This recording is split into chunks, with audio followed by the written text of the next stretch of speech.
Hello, listeners and writers, and welcome back to Writer's Advice. And today I'm really stoked because we have Amal Awad with us today, who is not only an incredible author of 7 books, but also a speaker, an actor, and a screenwriter. And she has an incredible TED Talk that I also recommend that everyone checks out, as well, speaking about the diversity in fiction. So welcome, Amal. I'm so excited that you're here with us today.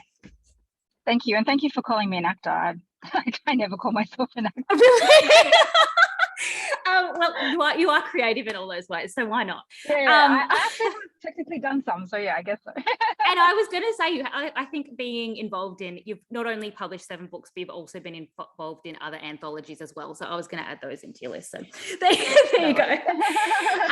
Now, today is kind of just a quick fire chat. This is for up and coming writers, or writers who, as you know, it can be a very lonely process. Someone who just wants a little bit of inspiration before they sit down and do their work, or just a little bit of a boost of what they're currently working on creatively. So this is just going to be a quick fire chat talking about your creative process from where you began to where you are today, with now 7 published books underneath your belt. So when did you first know that you were a writer?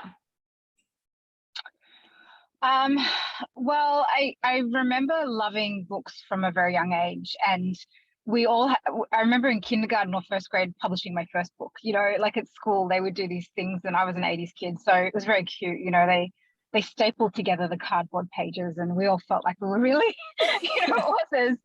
I think the first time it hit me that I had something to say and I could do it in a funny way was when I got published in Sydney Morning Herald with the heckler section. So it's now defunct, but it used to be this funny column, a daily column where people could rant about something, and it was sort of an unpaid thing. But I wrote about being unemployable, how I was constantly being rejected everywhere I went, and I wrote this letter to the employers with my own rejection letter attached and said, please, to save you the trouble, here you go. Here's just a standard rejection.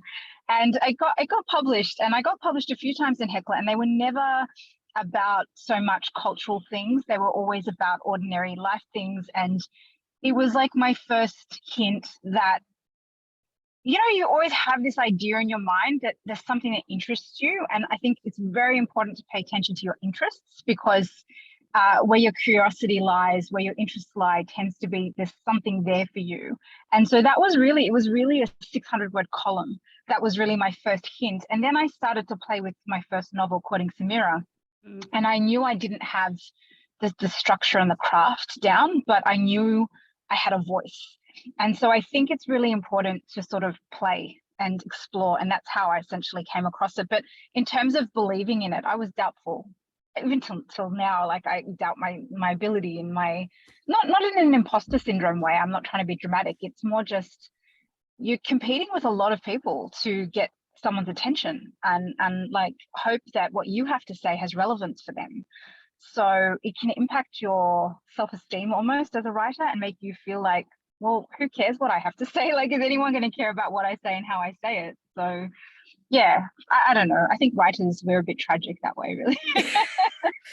It's just like, it doesn't matter. It's always that questioning of like, oh, is this my thing? Or, yeah. But when you say that your first novel, when you said you were playing around with your first novel, Courting Samira, that was like the finalist of an Amazon breakthrough novel, like a semi-finalist of that. I think I made it to the semi-finals. Yeah. Which was really good to do that, because I would really encourage people to like step beyond their own like region, because I think I got a warmer reception originally with Quoting Samira in the US than I did in Australia.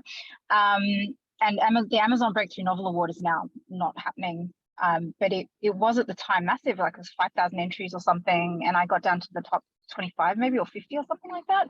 So it was just an encouragement that I'm not crazy, and they had people from Publishers Weekly reading your books and providing summaries and reviews, and it was eye-opening for me, because it made me realize, okay, I'm not nuts. I do have something here, even if it's not ready to go. And feedback is a whole other thing, because you're getting really sort of abstract feedback from people. Sometimes it's personal taste. They don't know how to articulate what they don't like or why it's not working for them. And so it makes it sound like you're a crap writer, but really they just aren't your audience, maybe.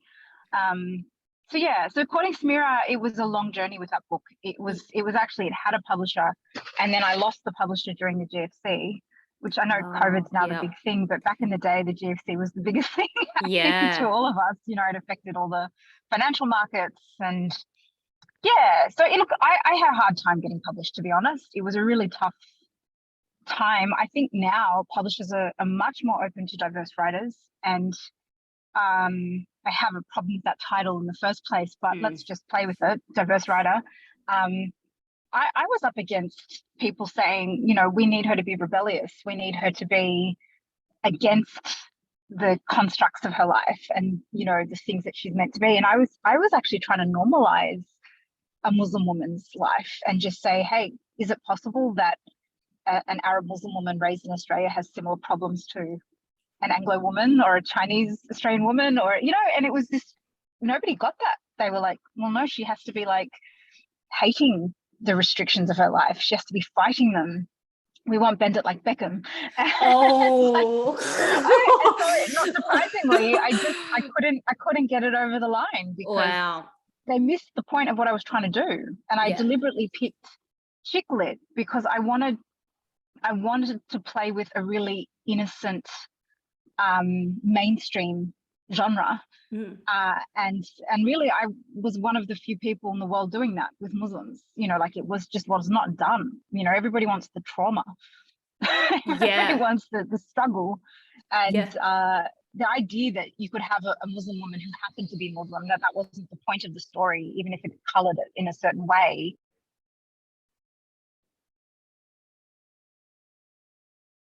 Just outside of this is on the run.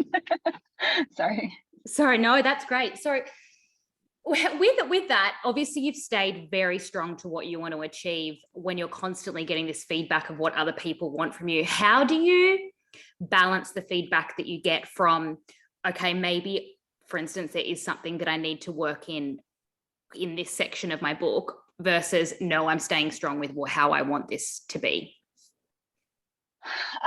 Look, the best way to answer that is to say that, you know, you are evolving as a person and therefore you should be evolving as a writer. Yeah. So when that happens, it's really about tuning in first to your own intentions. And I try never to write from a place of what I think I should be writing. And so when people give me feedback, it is always hard to get feedback that's critical, because you can sit there and say, well, it's all constructive. It's not all going to be constructive. We have to accept that sometimes feedback is just, sorry, you're not good enough, or you don't understand like my favorite was, you don't understand what audiences want. It's like, well, I'm a reader, so I think I do. But it's there's a dominant culture in this country, and I feel like what you need to do is step back and assess and say, okay, is this a person's personal taste, or are they giving me something I can work with? And the best thing you can do with feedback is leave it for a couple of days. Sorry, my earpiece is just falling out here. If it's hurting you, if you're finding it too abrasive, you have to take a step back and go, all right, I clearly can't contemplate what's being told to me right now in any meaningful way. So I'm going to sit with it. And then when I'm less sensitive about it, I'll come back to it and see what is real in this and what's truthful and what's useful. Because you have to be able to, as a writer, be critical of yourself. But what you don't want is to be mindlessly critical, which is, oh, I suck, I'm terrible, or I'm the greatest writer on earth. Like that's kind of like the two moods, right? Like, you know, I'm on fire and I'm a genius, and then you have and you should, like, writers, let's be honest, like it's a tough job, but you should be able to not be living in that sort of oscillation between these two extremes. Like you need to find this peaceful place between, where you can listen to your characters and listen to your story and tune in, and then you allow in the external voices. So how do I stay true to it? I will have conversations. So for example, with the latest book, The Things We See in the Light, I was really adamant that this was not going to be a book about a woman losing her religion. Like, it could have easily been publicized that way. You know, if with a certain person, it could have been like, well, here's a woman who was once religious and now she's not, so that's what the book is about. And no one I know who's read the book ever walked away from that book saying that's what the book is about. And so I was able very clearly and early to say to my publisher that that's not how I want this book to be presented, and they absolutely understood that. And so there was never any pressure for me to create this controversial book. You know, it wasn't about that. And so what came out of that was, I hope, a truthful, authentic story about love and life and you know, authenticity. Really, that's what the book is about. And I think that if you can't articulate that from an early stage to yourself and to others, you're going to struggle anyway, because you have to stand your ground sometimes, but you also have to be truthful and you yourself be authentic as a storyteller. So you're not telling your story, you're telling your character's story. So if you can't defend your characters, it's going to be really hard for you to put a book out there, and forget getting feedback. Like, you will crumble at the first criticism. And I promise you, a lot of people are going to get things wrong about your book. Like, I only read things more. I try not to read things to lift me up or bring me down. I try to read things to find where the stuff is useful, or, you know, once in a while to say, yeah, well, this is actually really lovely feedback and I want to share it. And I remember one person criticizing the fact that I described the shirt of a character. Like, that was the criticism of, and I remember feeling quite confused, because I was like, I mean, it wasn't the writing sucks or, you know, this is the worst story ever. It was that, why did she describe his dress shirt? I don't care. And actually, it was actually a really crucial moment that the character had noticed the way he was dressed, because it changed her perception of him. So it was startling to me that she'd missed the whole point of why I had described the shirt. But I also said, you know, when I was a lawyer once upon a time, and they used to say, you know, your victims come as they come, basically. Like, I don't know what the saying is, but if somebody does something and it hurts another person who happens to have a heart condition, and that person collapses and dies, that could be manslaughter, because, yeah, you didn't know this person had a heart condition, but you have to treat the victim as they came, right? So I think of that with everything, that you can't dictate how people receive your work in the same way. Like, you don't get to say, well, you've misunderstood me and I'm really upset about that now, and I'm going to go and nitpick every single criticism. You have to, that is the only thing I would say with writers.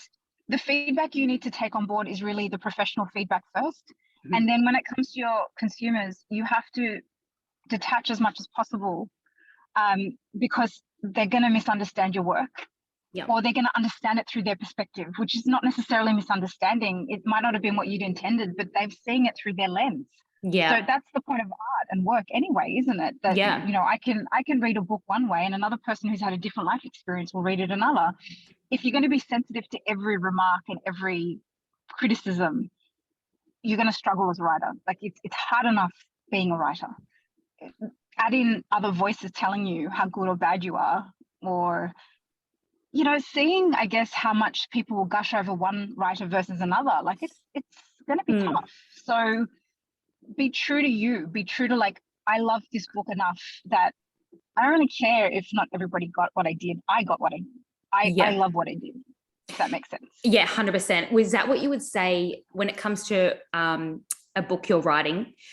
As long as you're 100% happy with it, is that what you would say your definition of success is? I don't think you're ever going to be 100% happy with what you write. I think there's just a point where you've done enough and you can't do more, and you have to basically let it rest and say, this is as much as I can do for this story at this point. Definition of success is really individual. I think we have to be careful with that word. I've been thinking about this a lot. A lot of people succeed in things, but they don't necessarily progress to the point that they hope to progress. And so you feel unsuccessful. So what's the success? Is success getting published? Tick. What's next? Is the success being a bestseller and you didn't get that? So are you unsuccessful now, or did you still succeed because you got a book published?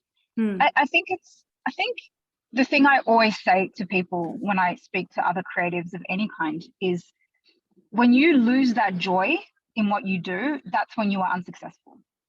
Yeah. So if there is no longer some personal fulfillment, or you're not getting something out of this as a person, as a writer, whatever it is, then that's to me the definition of not being successful, because you can't control what happens with your book after it's been published. Like, you don't get to decide. Like, you can have the best marketing, you can have the best placement in the shops. I released 2 books during a pandemic when nobody was able to go into shops. Yeah. I had everything working against me in that way. I can't control that. Can I feel proud of my work? I think I do. But at the end of the day, you have to be able to say, this exists now, and that's enough for me. But I'm not going to lie. Like, I don't want to overplay the mental side, but absolutely writers struggle with their mental health because you invest so much time and energy and yourself into these stories, and you kind of are put out with however many other books in 1 month, and it's just a matter of, will mine get noticed? Will people care? So if you don't have that strong grounding for yourself, it's going to be really tough to survive that marketplace and the disappointment that can come.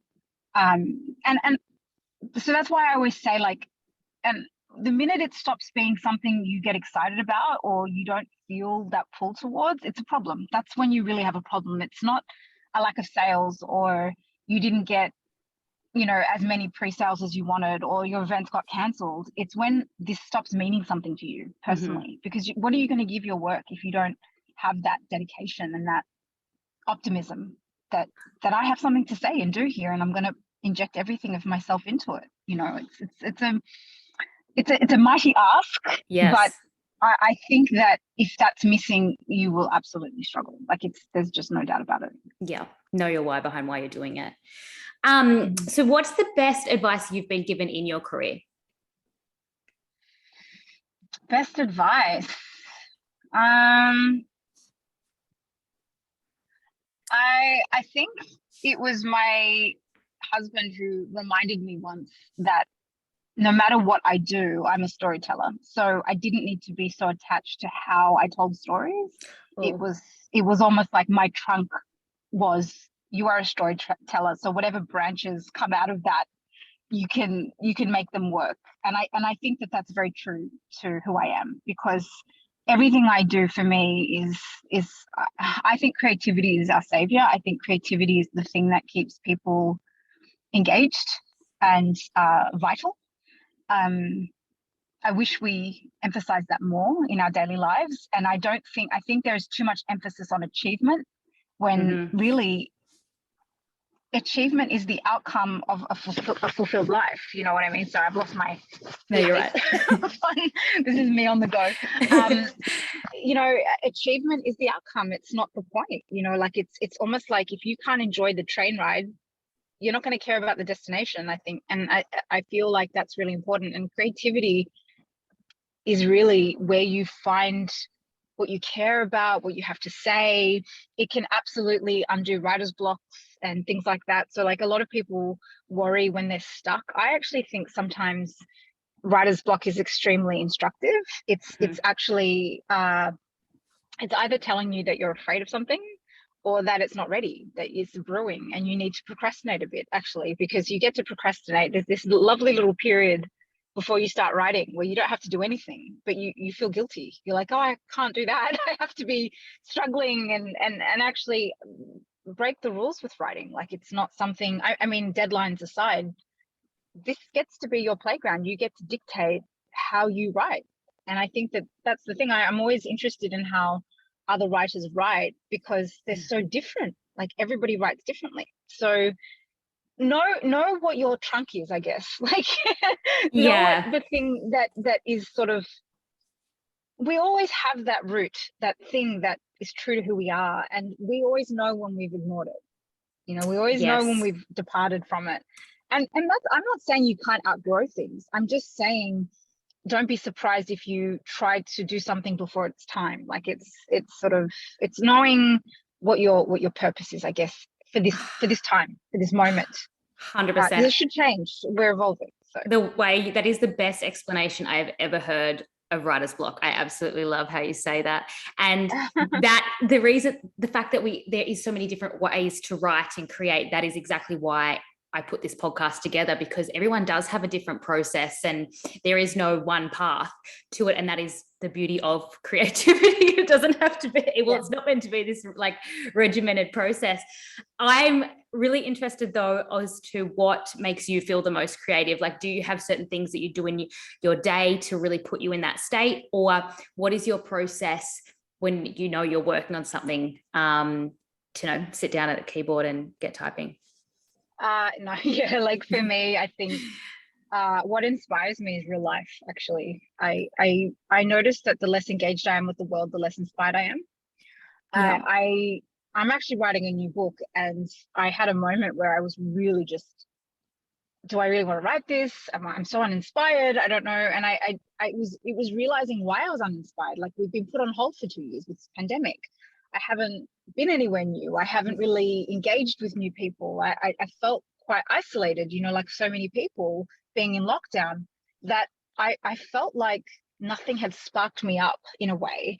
And I think we've got to be really careful about inspiration, because inspiration is momentary. It's a brief thing. It's not the flame that keeps, burning. It's really, inspiration is when you light it up. Yeah. It's like, oh, this is exciting. Don't get caught up in that. Like, what you need is to figure out what's the warm flame that's going to keep you going in this story. And that is still inspiration, but it's a softer kind of thing. So I don't trust the big excited moments that I have. I tend to retreat. So what I do is I do a lot of jigsaw puzzles. Like, if you follow me on Instagram, half of my page is just jigsaw puzzles, and I've done them for a long time. Like, this isn't a new thing. I didn't pick it up in the pandemic. I used to do them in my 20s. There's something about that process. It's very meditative for me, and I am a meditator. I'm a daily meditator, but doing something, the puzzles, there's something about it that it just allows me, and I don't know, and I think it's a decompression. It's almost like I don't know what's landed in my brain, and then I do something that takes me outside of that, whether it's exercise or a puzzle or I meditate, and then suddenly it's just like comes together, and I'm like, oh, I know now what I was thinking, and so I can go and write. So I think you need to almost have a separation.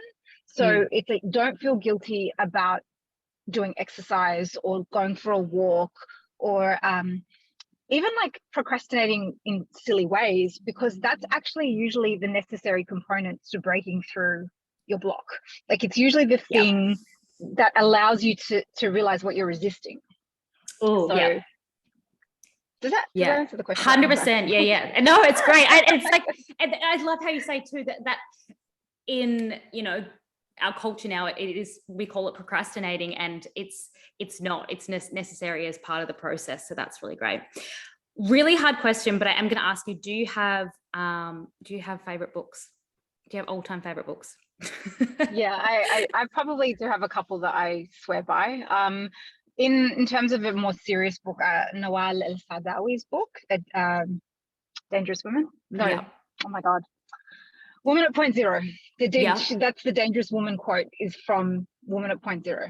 So that one is an extraordinary novel that she wrote. It's really autofiction. I think she based it on a woman she met in prison. Oh, wow. And it's extremely relevant even today. And it's in another country, a different culture, but it's all really about freedom.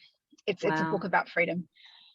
And the power that people think they have over us, and how when we show them that actually they don't have the freedom to capture our minds and hearts, they lose their power over us. And that's extremely difficult for people to accept.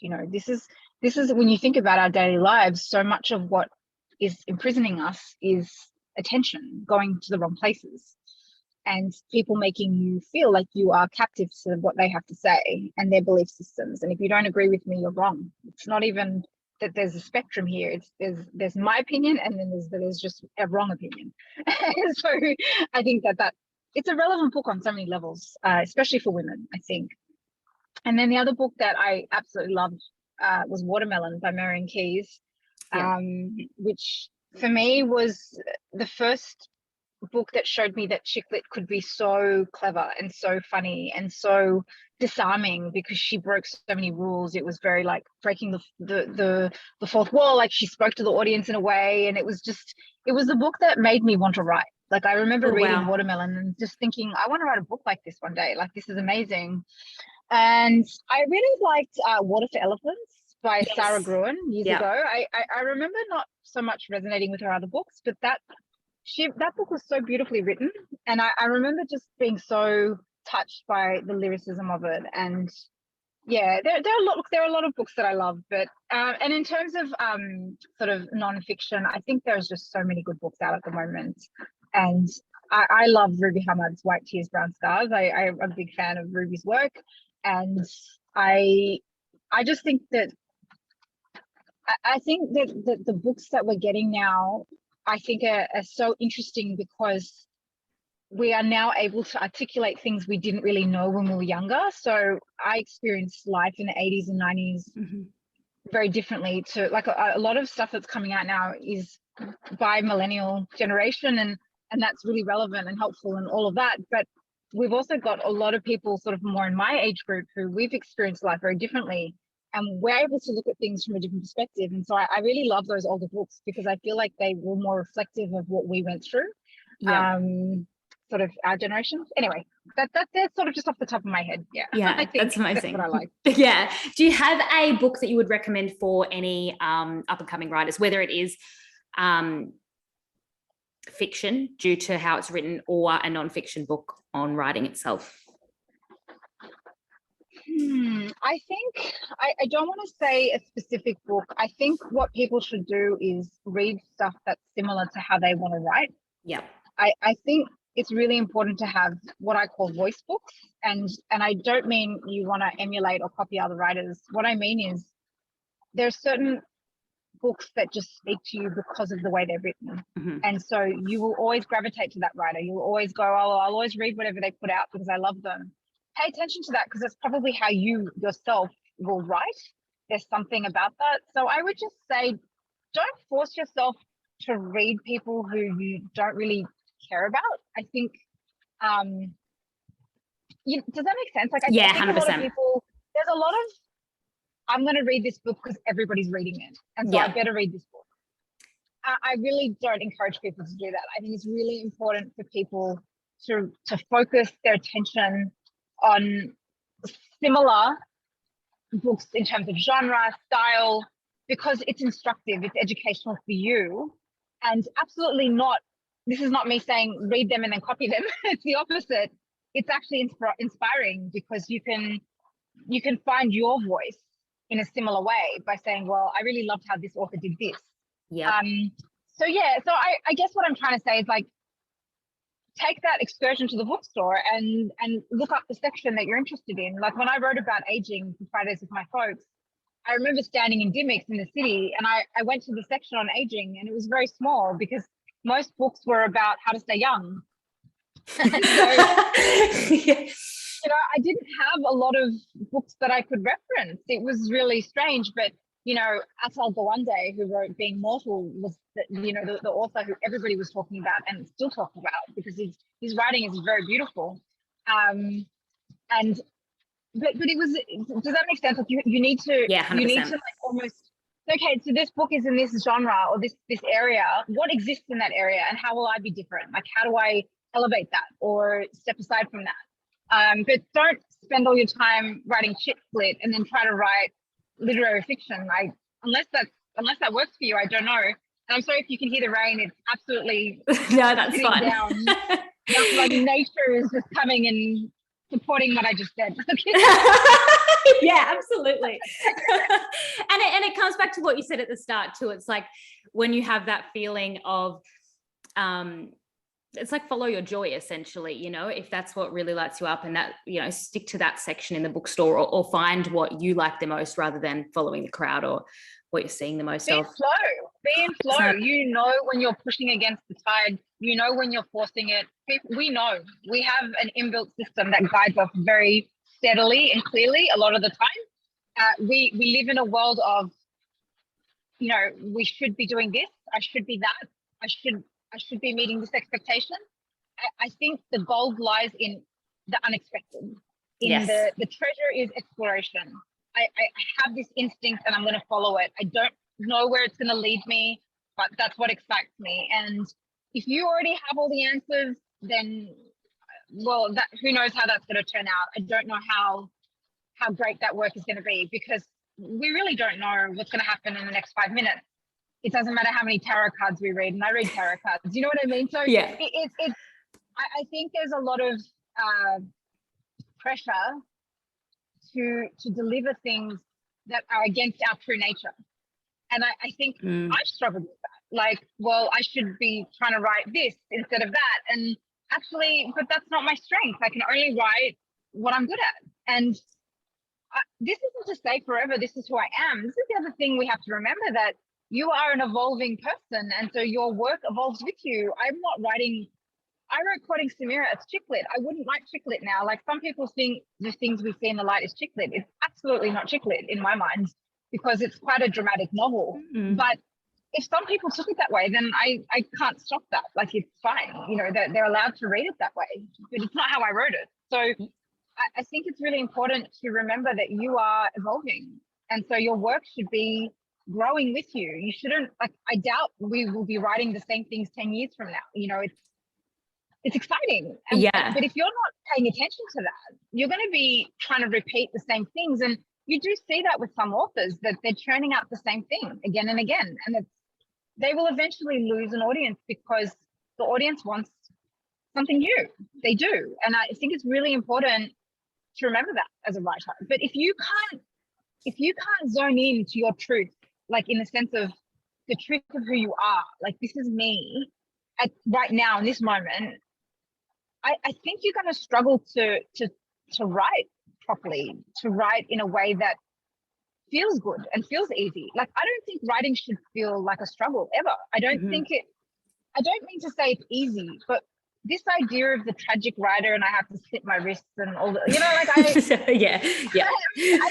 a little bit indulgent sometimes, because, you know, if you really feel called to do this, you've been chosen to do this. This is there's something talking to you and speaking to you and asking for your attention.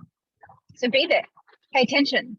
But if it becomes this thing of, for me, and look, I've written books that were really freaking hard. Like, when I wrote Beyond Veil Cliches, it did empty me out in a lot of ways, but I really feel like it was cathartic, not sort of, oh, poor me. I wasn't going through the hardest things that I documented in that book. So why would I make it about me in that sense? And so I think it's really important to be kind of almost humble and modest and feel like you've been chosen. Like, this is something that I get to do, and this is fun and exciting, and make it enjoyable for yourself, whatever it takes.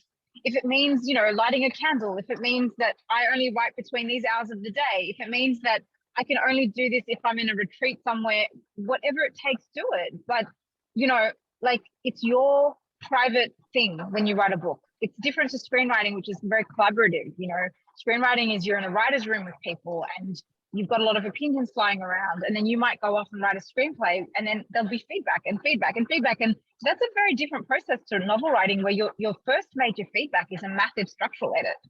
So you've already spent like 6 months, however long, writing these characters, and then someone comes back and says, oh, this is great, but it's all wrong, you know? Yeah, and I just have to point on something. You literally just said some of the best advice that I'm going to keep with me, and I hope that a lot of people listen into. It's because you said let yourself grow, and that your audience does want to see new things. And I think in all creative fields, especially once you've reached a level of success, I know some people who struggle to, you know, if you do want to change, it's like, oh, will my audience follow me? And it's like, let yourself naturally grow and let them evolve with you. And that's really beautiful. So thank you. Yeah, I think you see it in every marketplace. You see designers, you see people like, you know, I think, okay, I love documentaries. Like, I watch a lot of documentaries, and that includes even like the Taylor Swift documentary on Netflix. So yeah, I'm with you on that. I'm fascinated by the lives of people, and I will watch everything. Like, I have a massive fascination with cults and scams and frauds and all that sort of stuff. But I also really find a lot of these celebrity documentary is interesting because they're very curated documentaries. They're choosing what they reveal about themselves. But one thing that Taylor Swift talked about was how she constantly feels the need to reinvent herself. So it's almost like if I come back and I'm the same person, I won't be accepted.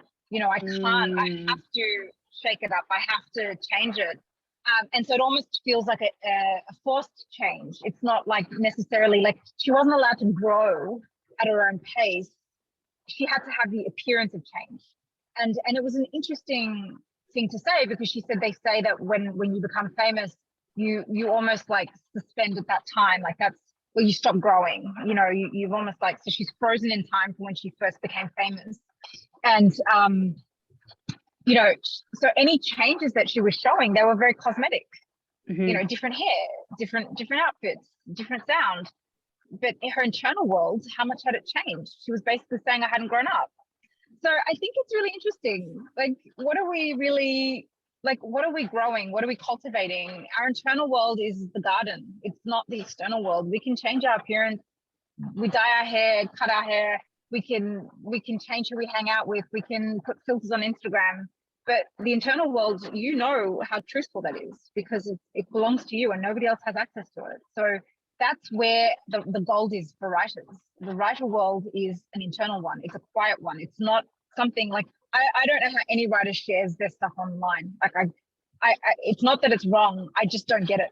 And for me, it's so private and so special and precious, that writing time, that I'm almost loath to show anything to anyone until I feel like I have gotten the vomit draft out and I've gotten all the crap, because it's awful. Your first draft is just rubbish. And it needs to be like this big blur, and then you can sort through the debris and decide what's useful and what isn't. And you know, writing in general is a building and excavating process at once. So it's almost like you're clearing things out and then adding them on, clearing them out, adding them on. You're layering. So that's what I would say about all of that. Yeah. Do you have a favorite part of the process? Like, is it the vomit draft? Yeah. No, my favorite part is the end. Like when I see the finished book. No, I'm kidding. There's usually a sweet spot when you really find your characters' voices. Yeah. And you know what the story is. So there's this moment where you almost get giddy because you're like, oh, they finally let me in now. They've finally shown me their world and I get to be a part of this now. I think that's probably the most affirming part. And then the best part is absolutely holding your book in your hands. Like it's just, let's not sugarcoat that. It's done. Thankfully. I don't know. I'm not a mother, but I can only imagine that you really want the baby more than the pregnancy. You know, like that's how I keep writing in a way. Like I think it's one of those things where you feel almost like the energy of your book before it's been created. So it's quite painful. Like it can be physically frustrating because it's contained in you, this idea. And it's like, how do I get it out? How do I express it? And you have all these crappy drafts that you have to get through and mistakes that you make. And, you know, there is a lot of messiness in the process of writing where you get things wrong. And so the sweet spot is that moment when you feel like you're finally getting it right. It's like, oh, okay, now we're humming. Now they're speaking to me. Now I have the story. And so the mistakes I make will be more cosmetic than structural or plot-wise and all that sort of thing. So yeah. Excellent. I can't thank you enough for everything that you have shared with us today. Well, I do have one more thing, but firstly, is there anything that you want to leave listeners with advice-wise, someone who's currently, say, mid-draft on something? I would say writing is a hard life. And I think to have realistic expectations in terms of how you can make a living out of that's not, most of us can't do that. And I'm not trying to say that to be dispiriting. I'm saying it to say, if you can be realistic about that and remove your expectations and the constraints you place on your writing, you will enjoy it more. Yeah. So don't stop writing. Don't stop writing because it doesn't come to you the way you want it to, but be open to what it brings. But really find the joy in the process. There's no point in you writing if you like, you know, like it doesn't have to be a difficult, painful process all the time. It can be cathartic and it can be difficult and challenging, but if that's the whole journey, why are you doing it? Like, it's not meant to be that way. I don't think any job should ever be hard work, if that makes sense. Like, it's almost like, you know, and I think it's okay to ask yourself, why this story? Like, why these characters? Why this book? What am I, and release the expectations on yourself to feel fantastic every second as well. Like, it's not about that. It's almost like just being slow with your work and be realistic that most writers have other jobs. Like, I'm sorry, but I feel like it's doing writers a disservice to suggest that everybody can live off their books. It's very difficult. Like, even if you get a hefty advance, which most people don't get as first-time writers, you're not getting an advance in one go. It's being given to you in 3 different parts. Like, you get it on signing, then upon acceptance of the manuscript, and then you get one once it's out. Yeah. So that could take 1.5 years before you get your full advance.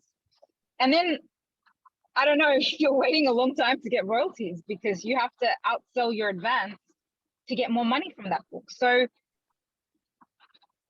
be realistic. Like, you know, and don't make that like the reason why you're writing your book. Like, I would never say to people, don't write ever. Like, I think it's the most beautiful thing and I love it, but I think you need to love it.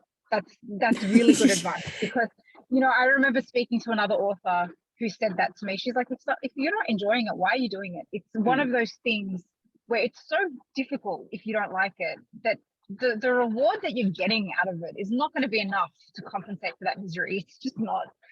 So, yeah. I heard a statistic. I think it's only 12 people in Australia can make a full-time income from writing. So it's a very. I'm pretty sure I know who a few of those are. Yeah, so it's a very. I think, and it depends. Like, non-fiction writers tend to be people with a profile, so you know that, and that's fine. But fiction writing, it takes a few books to break through. Like, it's absolutely, that's not me saying, like, that's facts. Most debut writers aren't flying off the shelf, and if they are, there's a lot of pressure on them to deliver the next book to be outstanding and keep that momentum going. Better to start off small. Sorry, I keep losing this earphone. It's better to start off small and build your way up, I think, than start off massive and not be able to keep up that momentum. But find support as well. Like, you need to have those people who you can go to and say, you know, I'm having a hard day today. I'm struggling, because I really think it's the mental health side of our work is so crucial to understand that. You know, especially with writing, you are in a public space. You might not be famous, but people are critiquing your work very publicly. And it's very difficult because you can see it a lot of the time. It's not like they're saying it behind closed doors. It's on Instagram, it's on Twitter, it's in a major newspaper that it didn't resonate or whatever. Like, you need to have a strong system in place. And that includes, who do I go to for those days? Or do I not read things, or do I get other people to read things for me and sift out the useful stuff? I don't know. Like, it's up to you. I think it's hard. It's really hard. And I wish more people understood that. Yeah. It's not anything. There's nothing wrong with you if you struggle with that, because it is hard. It is really hard. Yeah. It's a realisticness of it. But you're right. If you love it, never stop. And absolutely, like, you need to love it to write a book. You need to love it. Excellent. I can't thank you so much for giving us your time today. There is one thing I'm going to finish with. So I'm going to give away a copy of The Things We See in the Light. And with that, you'll be able to see in the show notes where to click through the link. But Amal is going to give us a writing prompt. So all you have to do is follow the link and write 2 to 3 paragraphs on Amal's writing prompt. And the winner is going to receive a copy of your beautiful book, The Things We See in the Light. So what's your writing prompt for this episode? So would it be like, just, it can be a sentence? Yeah, it could be a sentence. Yeah, anything you can do a good 2 to 3 paragraphs on. Okay. All right, let me think here. Sorry, this is not my strength. Like No, my strength is sitting down and toiling. So letting it come to you. Yeah, yeah, yeah. All right. So something like we sat opposite each other and I looked up directly into his eyes. He opened his mouth to speak. That's it. Just end there. Oh, I love Let that. them, I don't know, it's very basic, but It's good. I You can be personally interpreted a lot feel, then. yeah, Yeah. exactly. Like be a bit more creative than that. Like, that Yeah. wasn't the most creative, but it was off the cuff. It's not my strength off the cuff. I'm excited. I'll send you through My some. strength. That's excellent. Awesome. Well, thank you so much for sharing your wisdom with us. And firstly, where can everyone find you? Obviously, you can grab all of Amal's books in your favorite bookstores. I highly recommend The Things We See in the Light, and I am currently reading. Oh my gosh! In a past life, I was Cleopatra, and I have to say, I feel like I'm having a conversation with you. Like, oh, good. It's so great. I feel like I'm having a conversation with you, but also I've dived into a lot of the things that you speak about in this book. And I almost want to give it to my friends and be like, if you want to understand me, like, I love it. So thank you so much for that. It's great. No, that's my pleasure. But yes, please check out her books. And where can people find you? Where's the best so I place? have a website, amalawad.com, but I'm on Instagram. I have very, very small following. It's not, but I put random stuff there. So, it's fun. Amal MD Awad is my Instagram. And so people can follow me there if they want to. I'm not on Twitter and I'm not on Facebook publicly. So yeah. Excellent. I will put your Instagram and also your website down in there. Excellent. Thank you so much for that. Thank you. Thank you, Olivia.